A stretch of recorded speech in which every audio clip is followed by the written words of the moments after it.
Good afternoon, beautiful soul. How are you, family, family, family? And if you're watching this for the first time, if you just kind of stumbled across my video and you've never said hello before, please do say hello. Drop a comment down below and say hello. Speak to me so that we can build a relationship, because I'm here sharing my experiences and learning from others as well, because the thing is, we never stop learning. We never stop learning. We never stop growing. So I'm always learning, and I learn from my students, from my clients, as much as they learn from me. So today, this comes up so often. This comes up so much. How do I deal with anxiety? And it's like stress, anxiety, mental health issues have risen, and they've risen with the rise of social media. I'm not saying that's all the reason, but with the rise of social media, the rise in stress and anxiety has mirrored the rise in the use of social media. And like, that means something. Most sick days, they reckon, are stress related, because the thing is, stress can and does damage our body, because we all feel a bit anxious every now and again. We all get a bit worried about things. I mean, I still get anxious, even though I've done it hundreds of times. I still get anxious before I go live. And I'm not quite sure what I'm anxious about, but I do. But I have trained my mind, and every time before I go live, I read out an affirmation. And because I have the same affirmation, it gets me to a place where I feel less anxious. And I'll just read the first couple of lines. It starts, I now command. Notice, I'm giving the instruction here. I now command my subconscious mind to take me to that place where I speak and act from honesty, vulnerability, love, personal power, gratitude, confidence, energy, fearlessness.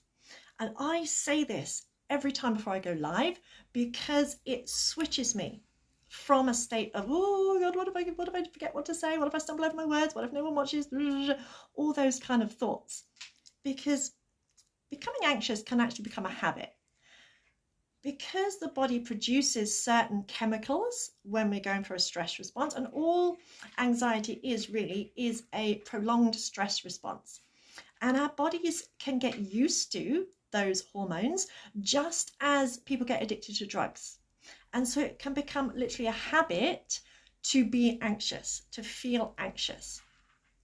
And so I read this affirmation, so it puts me into the state I want to be in, rather than sitting with my fears, going, oh, what if I do this? What if I do that? And staying in a catch-22. I have programmed my mind so that when I say that affirmation, I switch into the state where I can come on and kind of forget about my fears. They're still there in the background, because I'm human. I'm human like anyone else. But I have trained my brain to switch from that anxious state into a more confident, calm state. And you can do that as well. You can do that as well. But as I said, we seem to be more stressed, more anxious than ever before, ever before in our life. And I think there are several reasons for that. One, and these aren't in any order, we are overstimulated.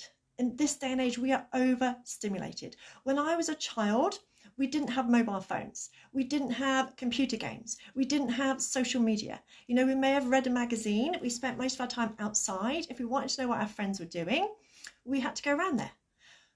We are just bombarded with information. We're bombarded with information. We're bombarded with glimpses of other people's lives, and that can lead to comparisonitis. And this is one of the reasons why I often leave my phone on Do Not Disturb. Because otherwise, every time I hear that little ting, that little notification, I'm like, oh, I better just check that. Oh, I better just check that. Oh, I better just see what's going on. And when you're trying to do shit, when you're trying to get on with your day and you're distracting yourself by, oh, just check this. Oh, it's an email. Oh, it's your brain is literally going to be overwhelmed. I always think of it like this. Your old laptop, my laptop in particular, if you give it too many commands, say it's going too slow, and you give it too many commands, it crashes. It just stops. It jams, stops working. The exact same thing happens to our mind. When we're trying to do too many things, trying to focus on too many things, worrying about too many things, and our mind is literally scattered, it gets to the point where it kind of jams up and just stops working. You get like that little buffer. And that's often when overwhelm comes in, because we're like, I just can't cope.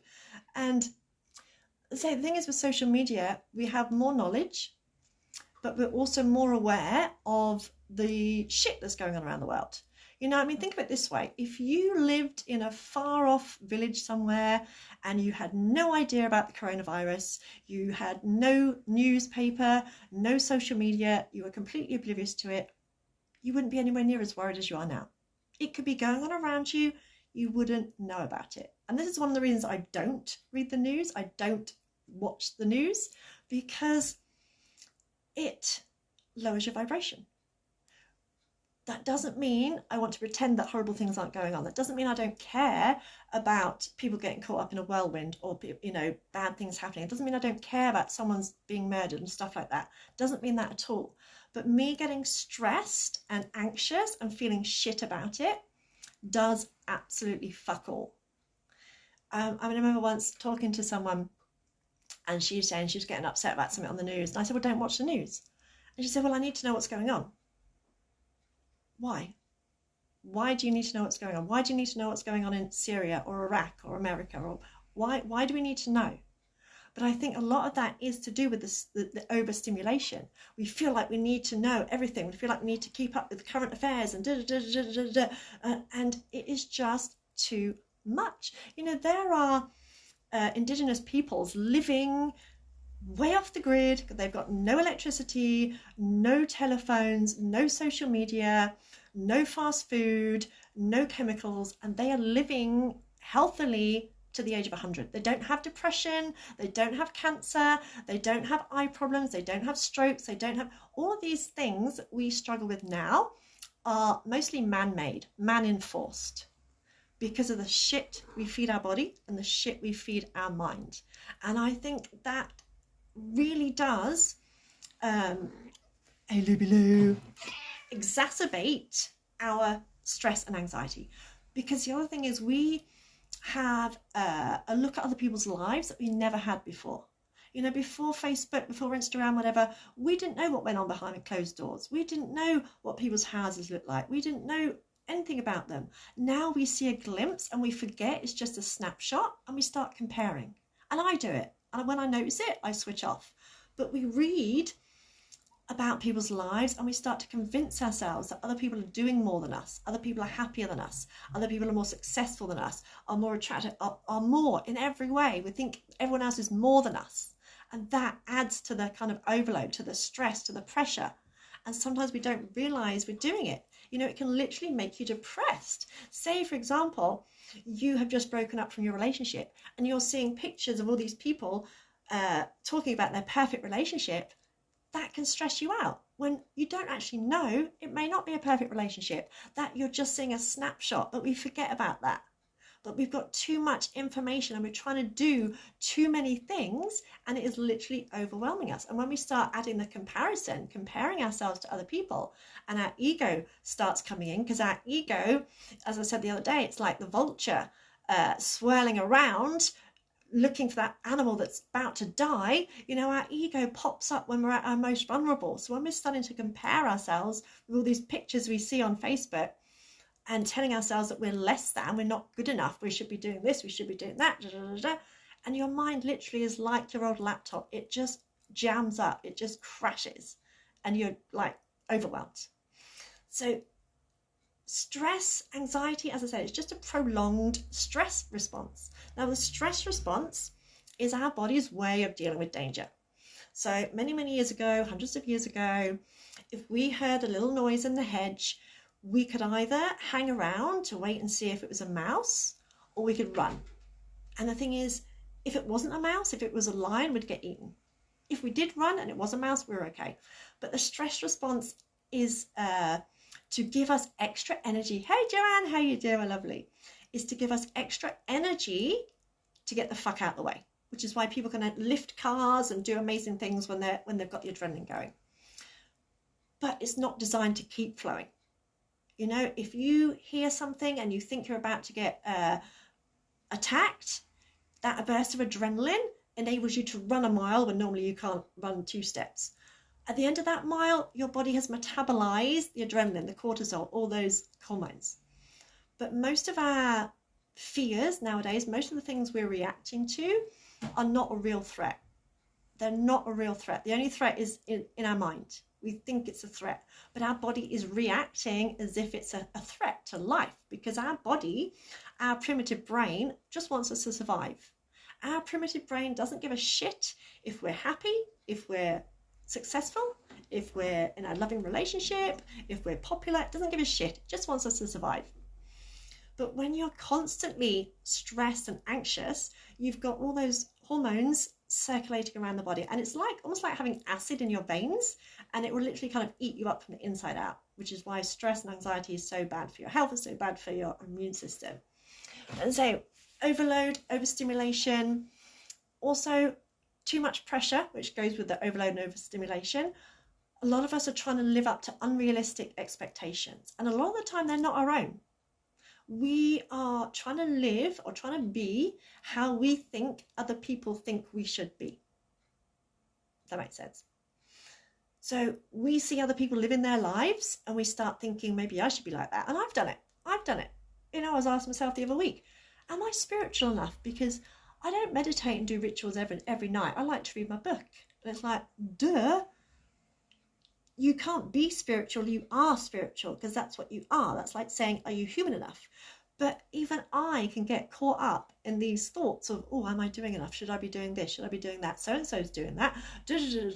And it's just like, the brain can't handle it. It literally can't handle it. So we may be living up to unrealistic expectations. And of course, we're going to fail, because if they're not our own expectations, if we're constantly trying to be like everyone else, we're always going to feel like a failure. That's just the way it is. The other thing is, the main thing with anxiety is living in the future. Living in the future. They say depression is living in the past, anxiety is living in the future. We get anxious because we're worrying, because we're fearful, because we don't get anxious about good stuff, really, do we? Well, unless you're really, really worrier. But say you were going on holiday tomorrow and you had no worries about the plane or whatever, you wouldn't be worried about going on holiday. If you knew you had a nice surprise tomorrow, you wouldn't be worried about it, because you'd be looking forward to enjoying it. We worry and we get anxious because we are imagining the worst case scenario. And whenever we think of something, we're visualizing it, and we don't realize we're doing it. And just to prove that point to you, if I was to ask you, what did you have for dinner on Saturday night? As you're thinking about it, you'll feel an image in your mind. You might see yourself looking down at your plate, or you might visualize yourself cooking or eating, but you'll have an image. It might be up here, might be down here, might be back here. You might see yourself in the third person, as if like you could see yourself over there sitting at the table, or you might see yourself as if you were looking down at your plate, but you visualize it. Same as if I asked you what colour the front door is of your house. For a second, you'd have to stop and you'd visualise it, unless you just got a new door. But that's the thing. Whenever we think of something, we're visualising it. So if we're worrying about something, we are visualising it. And so our body is reacting as if that thing were actually happening. And so it reacts. So say I was worried about going for a walk tonight because I was worried I might get mugged. I would be visualizing it in my mind. I'd be seeing myself walk through the churchyard, someone come out with a knife or something, and so I would be anxious because my body would be reacting as if I was in that situation. And the thing is, there are two main causes of anxiety. I've suffered from anxiety, but mine has been physiological rather than psychological. Physiological can be caused by diet. I know when I eat too much sugar, and I've got a really sweet tooth, I know, not good, but when I eat too much sugar, that can trigger my adrenaline overload. I went through a horrendous experience when I tried HRT a while ago, absolutely fucking horrendous. And I can feel the adrenaline. I can feel it. I'm not anxious about something. I'm not thinking about anything, but I can feel the adrenaline pumping around my body. And it's like, I don't want to be here. I don't want to be in my own skin. I don't want to speak to anyone. But that's a physiological anxiety. That's because my body, for whatever reason, is producing too much adrenaline. And in that instance, I just have to wait till it goes off. Or if I've got a Valium, pop one of those. But psychological is when you're thinking about something. And then because you're thinking about it, because you're visualizing it, your body is reacting as if you were in that situation. And then the more anxious thoughts you have, the more anxious you feel. The more anxious you feel, the more anxious thoughts you have. And you just end up in a catch-22. So, I mean, this is such a big topic. I'm not going to be able to cover it all today because there's just so many different aspects to it. But once you understand that a lot of your anxiety you are creating, you can also understand that you can overcome it. You know, once you get into your head that you are causing it, you are responsible for much of it, and that's not to blame you, but that means you can overcome it. And there are certain ways, and I'll go through some of them. One thing to do is to ask yourself, what am I actually anxious about? Because us humans, we often run from pain. So when it feels mildly uncomfortable, we'll run away from it rather than exploring it. Like I said at the very beginning, I often get anxious before I go live. And if I was to ask myself, okay, why am I anxious? Well, people might not like what I say. People might think I'm rubbish. People might switch off. I might forget what I was going to say. The cats might knock the tripod over. And then I can go, well, so fucking what? But we often don't actually question what our fears are. Some of your fears may be genuine.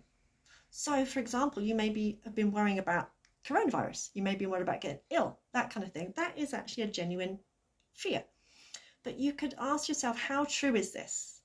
How true is this? What evidence is there that this is true? So say, for example, you were worried about getting ill, getting the coronavirus, dying, You could ask yourself, how much evidence is there that this could happen? And you say, well, okay, well, quite a few people have caught it and have died. Yeah, that's true. But then you could also turn it around. What evidence is there against this? So you could then remind yourself that many, many thousands of others have recovered from it, and many, many millions of people haven't caught it in the first place. So it's not about trying to ignore what you're anxious about, but it's about looking at it from a bigger perspective. So you may be worried about losing your business because of everything that's going on. Yes, that's a valid anxiety, but you could then also turn it around and find evidence for lots of business people who haven't lost their business, because there is always more on the other side. It's like we are more likely to die in a plane crash than we are to die in a car accident, yet we go in the car a lot more than we go in a plane. So there are always risks, but a lot of the time, if not most of the time, the risk of it happening is a lot lower, if that makes sense. So you could say, I'm anxious about XYZ, but actually, when I think about it clearly, there's more evidence that there's less chance of it happening. And you can kind of look at it that way and try and figure out ways to kind of logically deal with it, rather than just, oh, I'm going to die, because we just, as I say, our brain just goes into complete meltdown and crashes like my old laptop. And the other thing you can do, whatever it is you're anxious about, use that incredible imagination that you've got and visualize the best case scenario. Remember, you're anxious because you're imagining the worst case scenario. You're imagining the worst possible thing happening, and so your body is reacting as if that was happening. So you can switch it around by using that time and energy to visualize the best case scenario. And when you visualize the best case scenario, because you might think, well, how can I imagine something that hasn't happened yet? But you're doing that anyway. You're doing that anyway by worrying about something that hasn't happened yet. A light bulb should kind of start going off. So you might think, well, that's not likely. Well, neither is what you're worrying about. It's not all that likely. There's a small possibility, but not that much. So once you learn that, you can turn your anxiety around and deliberately visualize. Because at the minute you're unconsciously visualizing, you don't realize you're doing it. But once you start deliberately, consciously visualizing it, so say, going back to what's happening at the minute, you can visualize yourself doing all the things, getting fresh air, exercise, being perfectly healthy. You can do it energetically and imagine yourself, as I do, in a bubble of light. I imagine I'm going around almost like a Zorb ball, and that is my protection. Nothing negative can get in, and I know it works because a healer friend of mine tried to send me healing before she'd asked me, and she said it just bounced straight off. So you can use visualization to imagine yourself as healthy, happy, getting through. Visualize yourself this time next year. I did this a while ago, and this is a powerful exercise when I was going through really shit, and I've been through a lot of shit this year, but I was visualizing myself this time next year, saying to myself, fucking hell, Donna, you got through it. You didn't think you could at the time, did you? You went through losing your mum, you went through losing your pony, which really knocked you on your ass, your marriage broke down, you lost half your fucking income, God, and you got through it. I'm so proud of you. I'm so fucking proud of you. And just doing something like that is so powerful because it puts you in the energy of what you want, not where you are or what you don't want. Because when we're worrying about something and visualizing it, we're focusing on what we don't want. And it takes time and practice. It takes the effort to sit down and do it. But it's really tiring and really draining and a lot of hard work being anxious. So anytime you start to feel anxious, ask yourself, what actually am I anxious about? What really actually am I anxious about? What actually am I fearful about? What am I scared of? And how true is this? How true is it? If I was to present this to a jury, what evidence is there that this is going to happen? And then what evidence is there that it isn't going to happen? Because as I said, when we get caught up in those negative thoughts, we can't think properly because our mind is just like going round and round and round, oh, this is going to happen, that's going to happen, and we cannot think straight. The other thing to do, and I do what I call virtual journaling, which basically just means talk out loud to myself. But one of my coaches, she advocates brain dumps, where you just literally get a piece of paper or a bit of blackboard, whatever, and just put your thoughts down. Just literally whatever you're thinking. Doesn't have to be a literary masterpiece. Just any thought that has been going round and round your mind, just put it down, put it down, put it down. And it's like sucking it out of your mind and getting it out. Because when we're stuck in our own mind, we're not making sense. The amount of revelations I've had from talking out loud, because I'll say what I'm thinking, and then as soon as I've said it, I'm like, well, that's just fucking ridiculous. But when we're stuck in our own mind, we can't see the wood for the trees. And so we end up convincing ourselves that what we're thinking is true. And yet if you get it down on paper or say it out loud, you start to realize that it's just complete and utter nonsense. Like one day I was out riding and I was saying to myself, right, if I could have anything in my life, what would I want? I'd be like, well, I want 10 acres of land, so I'd have all my fur babies, and I would want to build a dream house, which I've already designed, and I want my own yoga studio, and I suddenly thought, well, that's all about me. Isn't that selfish? And as soon as I said it, I thought, well, if that means it's selfish to want to be happy, that must mean that it's right to be miserable as fuck. And that just doesn't make sense. Because when I'm happier, I influence everyone else around me. But if I'd have just kept that in my head, I wouldn't have realised just how fucking ridiculous the thought was. So whether you talk out loud to yourself, talk out loud to your cat, your dog, or write it down, it is so beneficial, because sometimes when we see our thoughts outside of our head, we can realise that it's just crazy nonsense and, you know, what the fuck am I saying to myself? So try it. The other thing to do is what we call a pattern interrupt, as known as in NLP is a pattern interrupt. And basically the best way to describe it is imagine two people who are really arguing and go rah at each other, and something funny happens. And that kind of shocks them out of their, out of their, and they start laughing. That is a pattern interrupt. They've got in that stage and they've had some kind of shock, and it's taken them out of that. So any kind of thing happens, a pattern interrupt. I sometimes, you might see me walk along the street and I'll suddenly jump in the air and go, woo! That's a pattern interrupt. It's something that kind of like breaks the pattern or breaks the cycle. So you're stuck in your cycle of anxious thoughts, feeling anxious, anxious thoughts, feeling anxious. It's just basically doing something completely fucking random. Whether that's jumping up and down on the spot, whether that's bursting into song, whether that's stamping your feet like you're having a tantrum, whether that's, you know, just turning around in a circle. anything that just breaks that reel of anxious thoughts. Imagine it like an old movie reel. It's going round and round and round. All those I can't do this. This is going to happen, and I'm going to end up blah blah blah blah blah blah blah. Oh my God, the world's going to end. Imagine it as like a snipping the reel. So you're breaking that cycle. And so pattern interrupts are great. Laughing is so good because it produces endorphins, and it's a great abs workout, and it also stimulates our energy centers, which help you anyway. And try it. You start laughing, just start laughing, and you will laugh because you're laughing at nothing. Even if you really don't feel like you've got anything to laugh about, just lie down on the floor and start laughing. And I promise you, within a few seconds, you'll be cracking up because you're laughing at nothing. And it just lifts your mood, because the same as smiling. When I was going for a really bad bout of depression, one of the things I made myself do was smile, even though that was the last thing I wanted to do. Because when we smile, we usually smile when we're happy, yeah? So it's an anchor. So when you smile, your brain goes, oh, you're happy. And it produces happy hormones. And it's so simple. And at first it might be, oh, so happy, but just try it. Anything to break that pattern, that habit, that cycle of anxious thoughts, feeling anxious, anxious thoughts. Anything to get out of that cycle helps. I will talk some more because I say this is such a big topic. There's so many things that you can do, but I don't want to overload you with too much, because that's, you know, part of the problem is overloading your brain.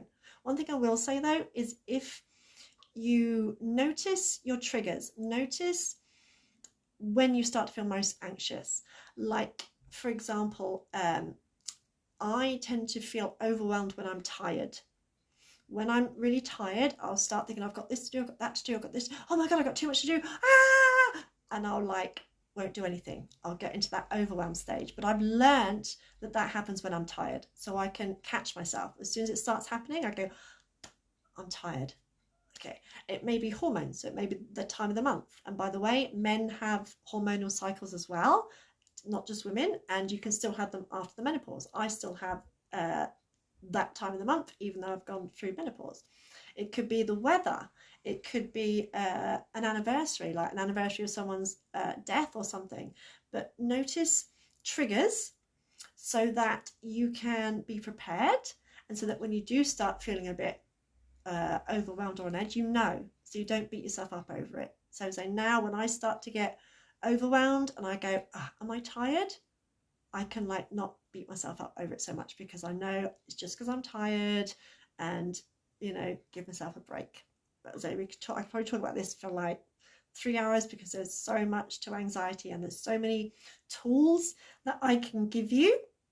I also did an EFT tapping, which works on meridians. I did that a few months ago, but if you're interested in that, just drop a comment and I'll tag you in it.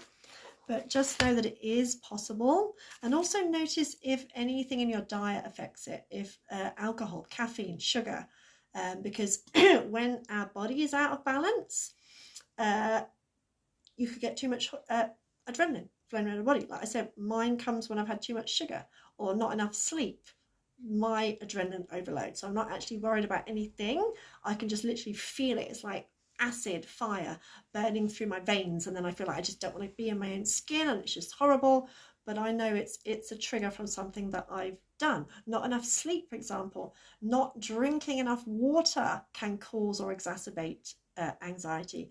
And a poor diet, poor gut health, because our gut is involved in the production of some hormones. So anything that puts you even slightly out of balance is going to cause you or exacerbate things like stress and anxiety. That's why I said there's just so much to talk about that I can't do it all in one, because it would just really overload your brain, and that's what I'm trying to not to do.